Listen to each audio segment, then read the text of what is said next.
This is the week 5 lecture.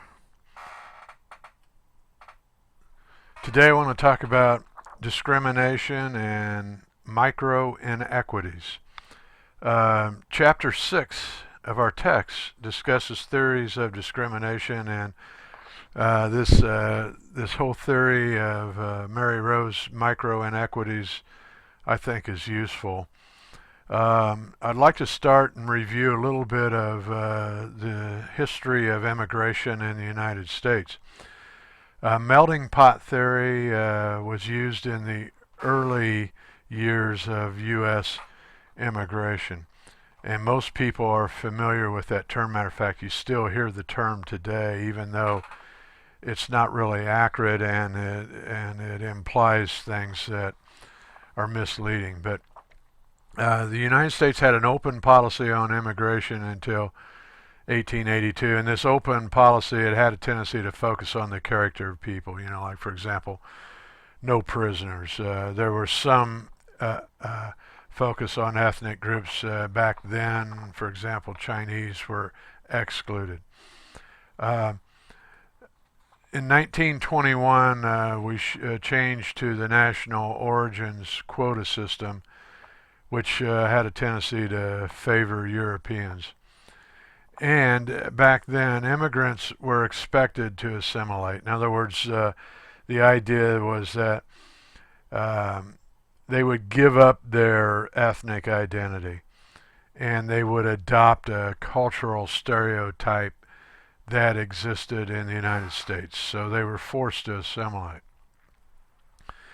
In 1965, the national quotas were eliminated, and the focus basically shifted to illegal immigrants.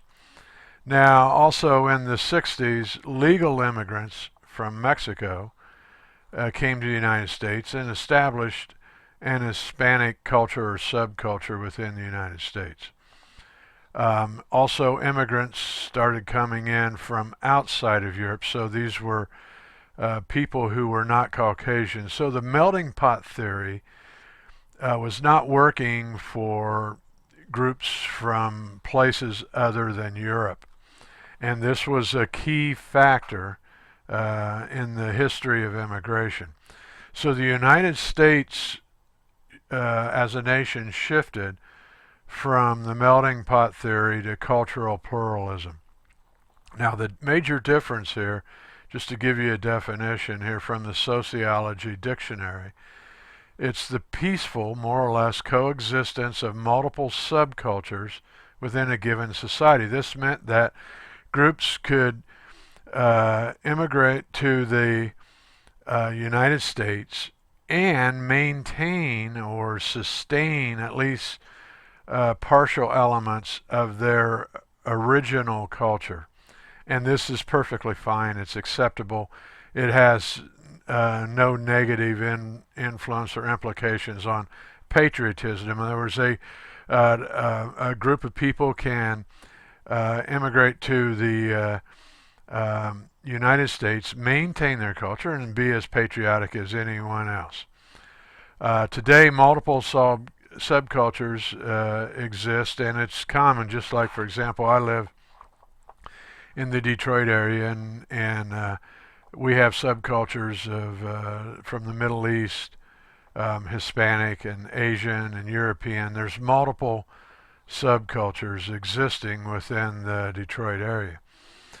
Now, I think there is confusion in this difference between the melting pot theory and cultural pluralism. Just to give you an example today, the cultural pluralism, we can hear it in metaphors that are used within our culture. For example, Jesse Jackson uses the term rainbow coalition. A former New York City Mayor, David Dinkins, used the word mosaic, and that was in reference to the subcultures within New York City.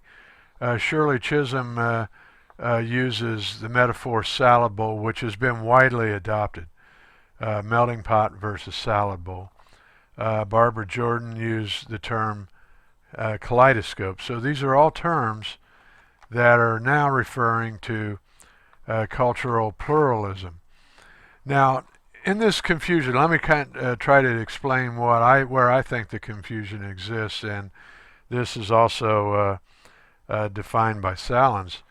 But the melting pot theory overstates assimilation. In other words, it implies there's an American stereotype that exists. You have to give up 100% of your cultural identity and adopt the American stereotype, or you're not an American. And that is well overstated, especially today in cultural pluralism. But at the same time, cultural pluralism understates assimilation because it implies, well, there's no assimilation taking place, that people can come to the United States from another culture and completely sustain and establish a subculture, and that's not true either. The actual truth is American cultural pluralism is in practice, it's a liberal practice that allows the individual to choose how much assimilation takes place. So it's up to the individual. And it doesn't interfere with patriotism. In other words, patriotism is a completely different issue. Mary Rowe of MIT came up with the term micro-inequities, which I think is really a powerful theory. It refers to subtle issues or subtle practices that exclude or make a person feel excluded, and typically it's based upon ethnicity. For example, a name is left off of an email list, or there are differences in job assignments, or emails that make fun of diversity rather than embrace it. It reminds me, a few years ago, my family went to Indiana to spend the Christmas holiday with my wife's mother and her stepfather. And we hadn't done that for a few years, so we told them we just wanted to blend in with their holiday practice, and they had a practice of always going to church on Christmas Eve. And so in this particular Christmas Eve, they had told us that not too long ago their church had experienced some internal conflict. Some people might call it the politics of internal politics of church. And anyway, it all resulted in that one pastor was let go and a new one was hired. And the new one hadn't been there very long. So anyway, when we arrived at the church on Christmas Eve, my mother-in-law introduced me to one of the senior church elder, and he was, he was very, very polite and respectful person, welcomed me to the church, and I appreciated that.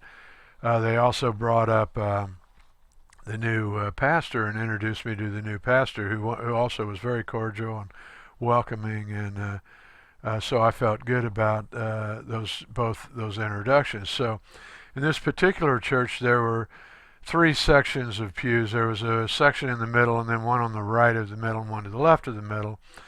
And on this particular night, there was not enough people to fill all 3 sections, so the section on the left was left empty, and people were filling in the middle and the section on the right, and they were pretty much full.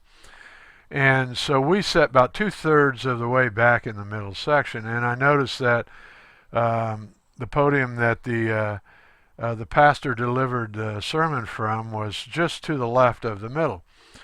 And so the pastor, being new, set up at this podium and began to deliver the sermon, and his eye contact was 100% to the front of the right section through the entire sermon. He never made contact with the middle section at all, or even to the back of the right section.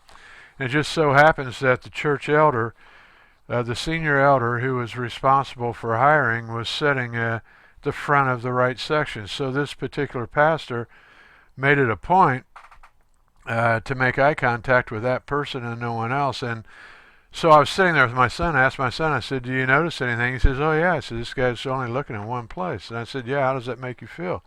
He He says, it makes me feel like I'm not part of it. Exactly, I said, that's a micro-inequity.